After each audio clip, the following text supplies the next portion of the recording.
تاریخچه زبان جاوا. با توجه به اینکه زمینه آموزش اندروید آشنایی با جاوا می باشد، در این فصل به مرور مطالب کلی زبان جاوا خواهیم پرداخت. جاوا به زبان C++ که نتیجه مستقیم زبان C است وابسته است. بسیاری از خصلت‌های جاوا به طور مستقیم از این دو زبان گرفته شده است. دستور زبان جاوا نتیجه شده از دستور زبان C می باشد.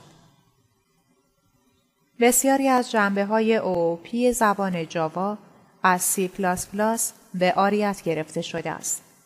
در حقیقت بسیاری از خصلت‌های زبان جاوا از این دو زبان مشتق شده یا با آنها مرتبط است. علاوه بر این، تولید جاوا به طور عمیقی متأثر از روال پالایش و تطبیقی است که طی 3 دهه گذشته برای زبان‌های برنامه‌نویسی موجود پیش آمده است. جاوا با دور انداختن نشانگرها و بردوش کشیدن بار مدیریت حافظه کار برنامه‌نویسان را ساده تر کرده است. جاوا همچون C یا C++ به بزرگی و کوچکی حروف حساس است و برنامه نوشته شده باید دارای متد مین باشد.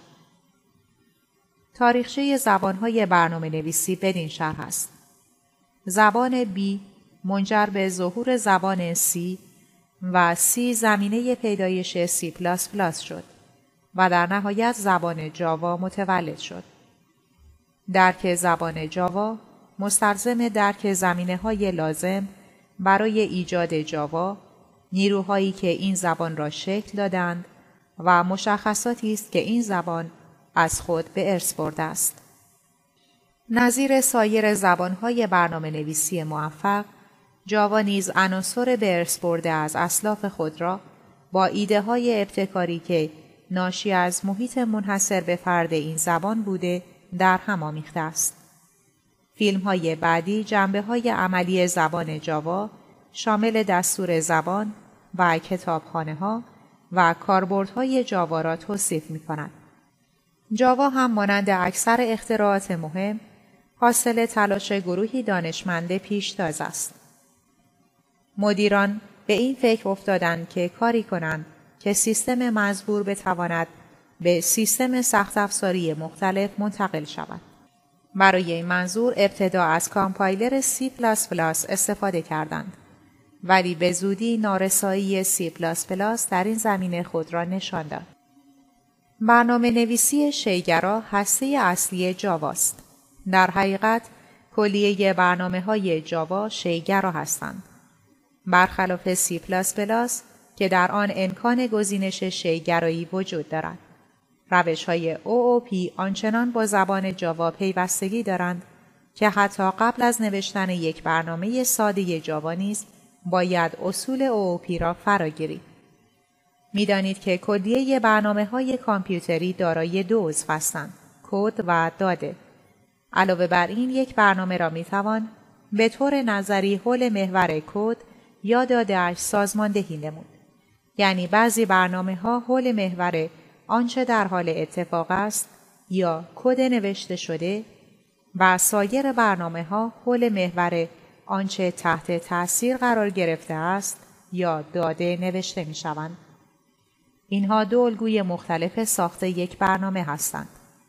روش اول را مدل پردازشگرا می‌نامند که در این روش یک برنامه به عنوان کدهای فعال بر روی داده‌ها در نظر گرفته می‌شود. زبان‌های رویه‌ای یا پروسیجرال نظیر C از این مدل به نحو موفقیت‌آمیزی استفاده می‌کنند. برای مدیریت پیچیدگی فزاینده، دومین روش معروف به برنامه نویسی شیگرا پیشنهاد شده است. برنامه نویسی شیگرا یک برنامه را حول محور داده‌های آن، یعنی اشیا، و یک مجموعه از رابطه‌ها برای آن داده‌ها سازماندهی می‌کند. یک برنامه شیگرا را می‌توان به عنوان داده‌های کنترل کننده دسترسی به کدها تلقی نمود. همانطور که اشاره شد، جاوا در سال 1991 میلادی در شرکت سان میکروسیستم متولد شد. این پروژه در ابتدا پروژه سبز نام داشت. سرپرستی پروژه را جیمز گاسلینگ به عهده داشت. نتیجه کار بر روی این پروژه زبان OAK بود که در سال 92 ایجاد شد. OAK به معنای بلوط است. اما پس از مدتی شرکت سان تصمیم گرفت نامی بهتر برای محصول خود برگزیند. پس از بررسی جاوا که مخفف نام‌های جیمز گاسلینگ، آرتور ون هاف و اندی بکتولشیم است به عنوان نام این زبان انتخاب شد.